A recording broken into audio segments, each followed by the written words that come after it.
Fishermen like Corbin Hanson and his crew depend on the ocean for their livelihood, and lately the ocean has not been kind. Squid's kind of our bread and butter. That's what a lot of us make our payments and survive on. Hanson has not caught any squid for more than 4 months. It's extremely frustrating.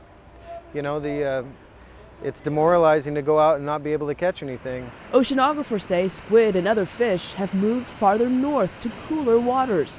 Meeting at the aquarium of the Pacific near Los Angeles, scientists say unusually warm water is to blame, especially a patch they call the blob. During that, say, 30-year record, this event, the blob, stands out far beyond anything else we've seen in that 30 years. And we also, just in terms of the total warmth of the water, it's pretty much the warmest we've ever measured, and over an extremely large volume of water. At its warmest, the blob is 4 degrees Celsius above normal temperatures.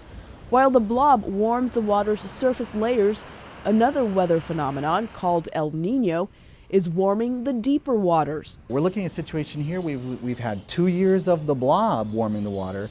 Now we're going into El Nino warming the water. So we'll really have about 3 years solid of kind of these warm conditions that have been affecting fisheries.